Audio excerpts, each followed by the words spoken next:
జాతీయ ఫార్మసీ వారోత్సవాలను పురస్కరించుకుని నగరంలో ఔషధ నిపుణులు భారీ ర్యాలీ నిర్వహించామని ఇండియన్ ఫార్మస్యూటికల్ అసోసియేషన్ అధ్యక్షులు ప్రొఫెసర్ డాక్టర్ డి రంగనాయకులు తెలిపారు.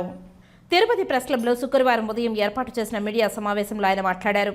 ర్యాలీ బాలాజీ కాలనీలోని ఎస్వి ఉన్నత పాఠశాల మైదానం నుండి ప్రారంభమై ప్రకాశం రోడ్డు, గాంధీ రోడ్డు, పీర్లగడ్డ వీధి, భవానీనగర్, కూడలి మీదుగా ఎస్వి పాలిటెక్నిక్ కళాశాల వరకు నిర్వహించామని తెలిపారు.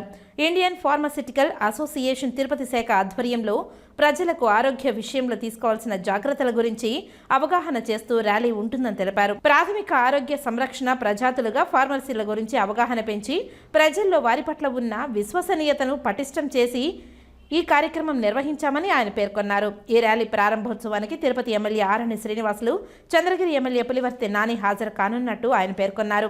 ఇండియన్ ఫార్మస్యూటికల్ అసోసియేషన్ తిరుపతి శాఖతో పాటు స్థానిక ఫార్మసీ కళాశాలలు, శ్రీ పద్మావతి మహిళా విశ్వవిద్యాలయం ఫార్మసీ విభాగం, ఎస్వి ప్రభుత్వ పాలిటెక్నిక్ కళాశాల, పద్మావతి పాలిటెక్నిక్ కళాశాల, Sri Padmavati school of pharmacy, Mohan Babu విశ్వవిద్యాలయం, Krishnateja pharmacy college, seven hills college of pharmacy, college of pharmaceuticals science చెందిన విద్యార్థులు సుమారు 3,500 మందికి పైగా ఫార్మసీ విద్యార్థులు ఈ ర్యాలీలో పాల్గొంటారని ఆయన తెలియజేశారు. ఈ విలేకరుల సమావేశంలో రమేష్ రెడ్డి, ప్రకాష్, దుర్గా ప్రసాద్, శర్మ, శ్రీనివాసు, చరణ్ తేజ్, బాలాజీ తదితరులు పాల్గొన్నారు.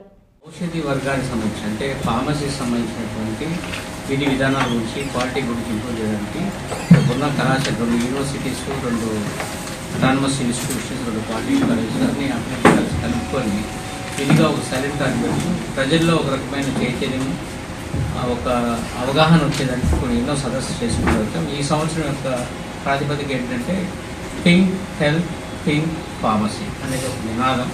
ఇది IPA central branch pharmacy council నిర్ణయించబడింది. అంటే మీ ఆరోగ్యం గురించి మీరు ఆలోచించేటప్పుడు మీ ఫార్మసీ గురించి మీరు ఆలోచించండి. ఫార్మసీ అంటే మందుల షాప్. అంటే ఇప్పుడు ఉద్దేశం ఏంటంటే మందుల షాప్లో ఎటువంటి వారు ఉండాలా, కాంపిటేటివ్ పర్సన్ ఉండాలా, వాళ్ళకున్న విధులు, నిర్వర్తనలు, వాళ్ళకున్న నైపుణ్యం గురించి మీరు ఏ శ్రద్ధ తీసుకుంటున్నారని మా బాధ్యతకు మేము స్వీకరిస్తూ ప్రతి కాలేజీలో ఒక సదస్సు పెట్టుకుంటూ పిల్లలలో చైతన్యం తీసుకుంటూ సెమినార్స్ కానీ, వర్క్షాప్స్ కానీ, ర్యాలీస్ కానీ చేసుకుంటాం. ఉద్దేశం ఏంటంటే ప్రజల్లో కూడా ఒక అవగాహన తీసుకోవాలి. ఇదివరకులో కూడా అయితే ఆల్కహాల్స్ గురించి తీసుకోవాలి. మెయిన్ ఉద్దేశం ఏంటంటే we are making awareness regarding the health care system, how to protect, how to maintain the quality of drugs in the dispensary.